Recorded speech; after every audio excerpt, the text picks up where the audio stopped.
आप दोनों को इंट्रोड्यूस करने से पहले मैं ऑडियंस से कुछ सवाल करना चाहूंगा जो आपके इंट्रोडक्शन को और मजबूत बना देंगे। वैसे तो इंट्रोडक्शन वहां हो ही गया है। अच्छा, एक चीज ईमानदारी से सब लोग बताएंगे, किस किस को लगता है कि बॉस को खुश करना बहुत मुश्किल काम है? हाथ खड़े करेंगे। बहुत सारे लोग हैं सर, देख लीजिए इसका जवाब आपके मसालों में छुपा है कहीं कहीं। और किस किस को ऐसा लगता है कि बीवी को खुश करना बहुत मुश्किल काम है? गर्लफ्रेंड वाले भी हाथ उठा सकते हैं यहां पे, जिनकी दोनों है वो भी उठा सकते हैं, वो अलग मुद्दा है, उस पर फिर कभी डिस्कशन होगा। सर माइक सर जी। इस जुबान का रिश्ता दिल से होता है, स्वाद से दिल और उसका सोच में तुरंत असर आता है, करंट की तरह।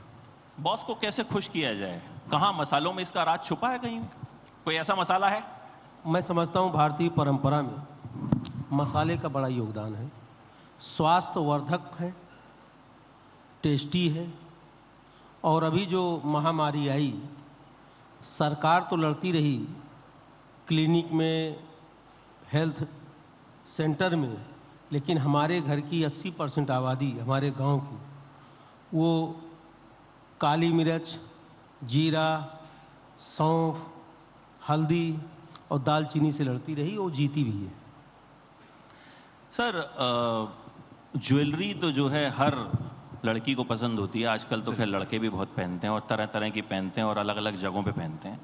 तो बट कई बार कुछ ऐसी मजबूरी भी हो जाती है कुछ पतियों की कि वो उतनी महंगी ज्वेलरी जो है नहीं ला पाते। तो एशप्रा ज्वेल्स के पास कुछ ऐसे लोगों के लिए भी कोई समाधान है? मतलब ये जनता का सवाल होगा, मुझे लगता है आप सब इससे परेशान होते होंगे कि भाई हर बार डायमंड नेकलेस तो नहीं लाया जा सकता, तो क्या कुछ होगा आपके पास उनके लिए? अमित जी, सबसे पहले जो आपका सवाल था कि बीवी को कैसे खुश किया जाए, हाँ सर, तो ये तो बड़ा आसान है कि आप लोग हमारे यहाँ विजिट करते रहिए, बीवी आपकी खुश रहेगी, गर्लफ्रेंड भी खुश रहेगी। सर वो संभव तब है जब बॉस भी खुश रहे और लगातार अप्रेजल होता रहे, लेकिन वो कई बार उतना होता नहीं है ना। उतना नहीं हो पाता है, तो उसका भी तरीका है। हम लोगों के पास सॉल्यूशन सारे होते हैं। लाइट वेट ज्वेलरी भी होती है, हर ओकेजन की ज्वेलरी होती है। अब कोई ज़रूरी नहीं कि ज्वेलरी भारी ही पहनी जाए। ऑनेस्टली अब आजकल मीडियम वेट और लाइट वेट की ज्वेलरी लोग ज़्यादा पहनना पसंद करते हैं। पहले क्या था कि लोग भारी ज्वेलरी एक लेते थे और मालूम चलता था कि हर एक ओकेजन पे उसी ज्वेलरी को पहने हुआ है। अब हर एक फ़ोटो में ज्वेलरी अलग अलग दिखनी चाहिए, जैसे कपड़े अलग अलग दिखने चाहिए वैसे ज्वेलरी भी अलग अलग दिखनी चाहिए। तो उसका हम लोगों ने निकाला तो कि अब ऐसी ज्वेलरी अब हम लोग बनाने लगे हैं जो कि देखने में तो अच्छी है, देखने में तो भारी लुक देती है, लेकिन बजट कम है। तो इस तरह की भी ज्वेलरी होती है जो कि फैशन के हिसाब से, ओकेजन के हिसाब से और हर समय दी जा सकती है। दूसरी बात कि एक सोच की बात है, ज्वेलरी खरीदना खर्च नहीं है। ज्वेलरी हमेशा इन्वेस्टमेंट माना गया है। महिलाओं का भी अट्रैक्शन उसके प्रति इसलिए ज़्यादा रहता है क्योंकि वो स्त्री धन के रूप में महिलाएं उसको देखती हैं कि वो उसकी अपनी पर्सनल एसेट है। और पुरुषों को भी समझना चाहिए कि यही एसेट बुरे वक्त में काम आती है पुरुषों के। तो इंस्टेड ज्वेलरी खरीदते समय ये सोच होनी चाहिए कि ये खर्च नहीं है, इन्वेस्टमेंट का पार्ट बनाइए उसको। इन्वेस्टमेंट का पार्ट बनाइए, फैशन भी इंजॉय कीजिए, सोशल स्टेटस भी इंजॉय कीजिए और इकोनॉमिक ग्रोथ भी लीजिए। सर आज का जो हमारा टॉपिक है, मुद्दा, होम ग्रोन ब्रांड्स। आप दोनों की जो ब्रांड्स हैं वो आपने छोटे छोटे शहरों से निकल के और आज उनको बहुत बड़ा बना दिया है। तो आपकी शुरुआत किस तरह से हुई और किस तरह से जो है आज आप यहाँ तक पहुँचे? ये कहानी जो है, बहुत से यहाँ पे स्टूडेंट्स भी हैं, बहुत से ऐसे लोग हैं, बहुत से ऐसे लोग भी हैं जो कल को सोच रहे होंगे कि चलिए यार छोड़ के आई नौकरी करने, कुछ और अपना एंटरप्रेन्योरशिप आजकल खूब चल रही है, तो उनके लिए। देखिए, मेरा अपना जो मानना है, जो मैंने जिया है, उद्यमी होना और ब्रांड इस्टेब्लिश करना, इसके लिए ये मायने नहीं रखता कि आप बहुत बड़े औद्योगिक घराने को हो, बहुत बड़ी आपकी कैपिटल है या कोई आपको विरासत मिली है। आप जीरो से 100 बना सकते हो। आपके अंदर दूरदृष्टि होनी चाहिए, कड़ी मेहनत, पक्का इरादा और ईमानदारी। मैं समझता हूँ कि समाज में जितने भी आयाम को छुआ जाता है, सब में जन सहभागिता होती है। आज मैं उद्यमी हूँ तो उसके पीछे ये है कि लोग विश्वास किए, राजेश मसाला ब्रांड पे विश्वास किया, ब्रांड वैल्यू बन गई, इसीलिए आज मैं राजेश मसाला हूँ, आपके बीच में हूँ। मैंने स्टार्ट मेरे पिताजी ने 1980 में 8 हार्स पावर के इंजन और 16 इंच की चक्की से किया, और मैंने स्वयं पढ़ाई भी करता था मैं स्वयं, और मजदूरी पे पिसाई करने के साथ साथ मैं छोटी छोटी पाउच मोमबत्ती से पैक करके गांव-गांव जाके बाजार में उसको बेचता था। खाने पीने की चीज़ है, स्वाद का मामला है, तो जिसको पसंद आया धीरे धीरे बढ़ता गया, और एक समय ऐसा आया कि रबड़ की तरह बढ़ गया। उसी के परिणाम आज राजेश मसाला है। 2 लाख लोन से हमने 97 में स्टार्टअप किया था, और आज क्वालिटी और लोगों की पसंद की बदौलत 1500 करोड़ का हमारा अपना टर्नओवर है। तो मैं समझता हूँ कि इसके लिए ज़रूरी है कि आप जो भी खाते हैं, जैसे मैं आपके यहाँ आया हूँ, आपकी मेहमान नवाजी में हम लोग यहाँ हैं, आप अच्छा खिला रहे हो, तो आप वही खिलाओ हमको जो खुद खाते हो।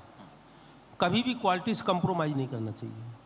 अपने फ़ायदे के लिए समाज में गलत चीज़ का परसेप्शन नहीं देना चाहिए। और मैं समझता हूँ कि सब कुछ तो धरा का धरा रह जाता है अगर ऊपर वाला नाराज़ होता है, और ऊपर वाला नाराज़ तब होता है जब आप गलत सामान लोगों को परोसते हो, तो एक दिन उसका विनाश होना तय है। और अच्छी क्वालिटी, अच्छी गुणवत्ता, और व्यापार जब चल निकले, आप कमाना शुरू कर दिए, आपका इस्टेब्लिश हो गया, तो ये मान के चलना चाहिए कि मेरे पीछे जो समाज है वो गरीब तबका खड़ा है। हमें अपने प्रॉफिट से, लाभांश से उसकी भी चिंता करना चाहिए, तो आप दिनों दिन ऊंचाई पे जाएंगे। जैसा आपका चैनल है ABP न्यूज़, आज लोगों की पसंद है, तो क्यों पसंद है? आप अच्छी खबर देते हो, अच्छी खबर दिखाते हैं, बगैर किसी से प्रभावित हुए सही चीज़ आप समाज के सामने रखते हैं। उसी तरह व्यापार है, और मेरा अपना यही विश्वास है कि हमेशा सत्यनिष्ठा से काम करो और देश के विकास के लिए भी काम करो। और अगर तुम्हें सब कुछ मिल गया है तो उनकी भी चिंता कर लो, जिनकी बदौलत हम आज यहाँ बैठे हैं। बिल्कुल, क्या बात है। बहुत ABP न्यूज़ के लिए भी ताली होनी चाहिए। सर, एशप्रा ज्वेल्स किस तरीके से गोरखपुर से निकला, 82 साल पुराना ब्रांड, एंड इसका मीनिंग भी जो है वो बड़ा खास है, तो चाहूँगा कि मतलब भी बताएं ब्रांड का, और शुरुआत भी बताएं कैसे हुई। इसकी शुरुआत 1940 में मेरे पिताजी ने अपने बड़े भाई श्री गोपी कृष्ण जी सराफ के साथ मिलकर किया। तो बालकृष्ण जी सराफ मेरे पिताजी और गोपी कृष्ण सराफ जी, उस समय 100 स्क्वायर फीट की शॉप हुआ करती थी हम लोग की, और बहुत छोटी सी दुकान थी। व्यापार में पढ़ाई के साथ साथ हम लोगों ने ज्वाइन किया। पिताजी का ये था कि कॉलेज के बाद, स्कूल के बाद थोड़ी देर दुकान पर आना जरूर है, और वो जाना कब व्यापार के प्रति एक इंटरेस्ट डेवलप हो गया इसका पता ही नहीं चला। और 1978 से फिर वो व्यापार में पढ़ाई के साथ साथ लग गए थे, और उस समय 100 स्क्वायर फीट की शॉप हुआ करती थी। लेकिन पिताजी ने एक वैल्यूज़ को हमेशा पकड़ के रखा, टाई, जिसको हम लोग टाई कहते हैं, ट्रस्ट, इंटीग्रिटी एंड एथिक्स। तो उनका हमेशा कहना रहा है, अभी भी वो है भगवान की दया से 95 साल के हैं, और 91 की एज तक वो दुकान पे 8 घंटा पर काम करते थे। तो उनका हमेशा कहा कि वैल्यूज़ के साथ कभी कॉम्प्रोमाइज़ मत करना। परिस्थितियाँ ऊपर नीचे आ सकती हैं, प्रॉफिट्स कम बेसी हो सकते हैं, लेकिन वैल्यूज़ को हमेशा पकड़ के रखना। तो वही चीज़ हम लोगों के DNA में आया, पिताजी से मिला हम लोगों को, वही आगे की जनरेशन्स में पास ऑन हुआ। और अब जो तीसरी जनरेशन बैठ रही है, हम लोग सब कोई अपने वैल्यूज़ को पकड़ के चलते हैं, उसमें कभी भी हम लोगों ने कॉम्प्रोमाइज़ नहीं किया। पहले ग्रोथ की प्रक्रिया स्टार्ट हुई 100 स्क्वायर फीट से, ग्रेजुअली आज की तारीख में 50,000 स्क्वायर फीट हमारे टोटल शोरूम का साइज़ हो गया है। और यूपी हम लोग का मेन कार्य क्षेत्र है अभी, और फ्यूचर में और एक्सपेंशन का है। 11 स्टोर्स हम लोग के आ गए हैं, लेकिन हम लोगों ने कभी भी वैल्यू से कॉम्प्रोमाइज़ नहीं किया। नाम भी जो हम लोगों ने रखा एशप्रा, उसके भी पीछे एक लॉजिक रहा, ऐश्वर्य और प्रगति, ये 2 वर्ड से मिला हुआ है। तो हमारा मानना है कि कस्टमर अगर ऐश्वर्यशाली होगा तो हमारी प्रगति होगी। और कस्टमर ऐश्वर्यशाली, अगर हम उसके लिए प्रार्थना कर रहे हैं कि कस्टमर ऐश्वर्यशाली हो, तो हम उसके साथ चीट करने का तो सोच ही नहीं सकते। सर, सोशल वर्क भी आप खूब करते हैं, राजनीति से भी आपका जुड़ाव है और बिजनेसमैन तो आप हैं ही, तो सोशल वर्क में किस तरह से आना हुआ और सोशल वर्क में क्या कुछ करते हैं ये भी बताइए। ये मेरा अपना मानना है कि एक उद्यमी से अच्छी राजनीति कोई कर नहीं सकता है। हम उद्यम करते हैं, रोजगार उपलब्ध कराते हैं, सरकार को राजस्व भी देते हैं, और जो हमारा टैक्स पे ही पैसा लाभांश का होता है उसका हम एक निश्चित भाग निर्धारित करते हैं, 20%, 25%, और उससे हम गरीब जनता की सेवा में काम करते हैं, और वो नीडी पर्सन तक ही हमारे लाभ जाता है। उसका कारण है कि मेरा पैसा जो कमाया हुआ है बहुत श्रम करके कमाया गया है, वो कोई फालतू जगह से पैसा हमने कहीं उठाया नहीं। तो जब मैं लोगों को रोज़गार दे रहा हूँ, लोगों की सेवा कर रहा हूँ, तो निश्चित मानिए कि राजनीति में हमको कोई रोक नहीं सकता। और मैं 20 वर्ष से कांग्रेस को अमेठी में निर्दलीय चुनाव हराते आया हूँ, नगर निकाय का, ठीक है। उसका रीज़न ये, और देखिए जनता समझदार है और उसमें बहुत ही कुछ योगदान आपका जाता है, आपकी मीडिया को, वो भिन्न भिन्न प्लेटफार्म से हो सकते हैं, आप हर चीज़ परोस देते हैं। आज मैं आपके बीच में जो कुछ बोल के जाऊंगा, अगर कहीं मैं इसकी विपरीत आचरण करूंगा तो समाज में मेरी ये वॉइस की क्लिप चलती नज़र आएगी। तो मैं समझता हूं कि ईमानदारी जीने में बड़ा सुकून मिलता है और सबको ये करना चाहिए, उद्यमियों को तो बिल्कुल। और मैं समझता हूँ उद्यमी करता भी है। कोरोना काल आया था तो जिसकी जितनी सामर्थ्य थी सबने अपना 100% किया है, और उसी की देन है कि हमारा भारत 140 करोड़ आबादी का भारत अमेरिका, इटली और चाइना से बेहतर स्थिति में रहा। उसका मुख्य कारण है असंगठित क्षेत्र के फैले हुए उद्यम और बड़े उद्यमी सब ने मिलकर काम किया है। तो ये करके मैं अपना फर्ज समझता हूँ, और मेरा अपना मानना है कि नेता को तो पब्लिक बनाती है, लेकिन उद्यमी को भी जनता ही बनाती है। हमारे ब्रांड पे भाई साहब हैं, आपके ब्रांड पे अगर जनता ने विश्वास किया तभी हम यहाँ बैठे हैं। तो विश्वसनीयता बहुत बड़ी चीज़ है, और उसको बनाए रखने के लिए, जैसे उद्यम चलाने के लिए मुझे कैपिटल की ज़रूरत पड़ती है, साधन संसाधन की ज़रूरत पड़ती है, उसी तरह अपने विश्वसनीयता को बनाए रखने के लिए हमें जनता का आशीर्वाद भी चाहिए, और वो आशीर्वाद आपको सेवा से मिलेगा। सर, एक पिक्चर आई थी बैंड बाजा बारात, उसका एक डायलॉग है कि जिससे प्यार करो उसके साथ ना व्यापार करो। तो बिजनेस दिल से होना चाहिए, दिमाग से होना चाहिए। ये एक बहुत ज़रूरी बैलेंस है। जिस तरह की राजेश जी ने कहा कि किसी भी सब्जी में मसाले का बड़ा इंपॉर्टेंट रोल है, लेकिन उस सारे मसाले में नमक का सबसे अधिक इम्पॉर्टेंट रोल हो गया। इसी तरह एक बड़ा बैलेंस चाहिए व्यापार को चलाने में। प्रोफेशनलिज्म भी होना चाहिए, मगर इमोशंस जरूर होने चाहिए। इमोशन पूरे जीवन का एक तड़का है। तो अगर आप इमोशन लेस हो जाएंगे तो आप मशीन बन जाएंगे। तो इमोशन तो होना ही होना चाहिए। व्यापार काम करने में प्रोफेशनलिज्म दिखना चाहिए, आपकी मेहनत में प्रोफेशनलिज्म दिखना चाहिए, मगर आपके दिल और दिमाग में इमोशन दिखना चाहिए। तो हम लोगों के धर्म में भी कहा गया है शुभ लाभ। तो शुभ लाभ का अर्थ यही हुआ कि जो लाभ शुभता से कमा जाए और जो सबके लिए शुभ हो। तो ये तभी संभव है जब आप इमोशनली कनेक्टेड रहेंगे लोगों से। तो इमोशंस का बहुत इंपॉर्टेंट रोल है।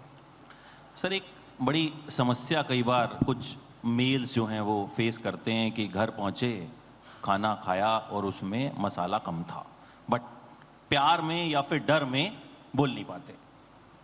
तो कुछ है आपके पास उनके लिए कि चुपचाप मसाला जाके किचन में डाल लिया जाए और पता भी ना चले? देखिए, ऐसा है कि हम लोग चूँकि खाने पीने से हमारा रोजी रोटी है, खाने पीने से ही हमारा व्यापार चलता है, तो हम लोग व्यवहार गणित के हिसाब से पैकिंग करते हैं।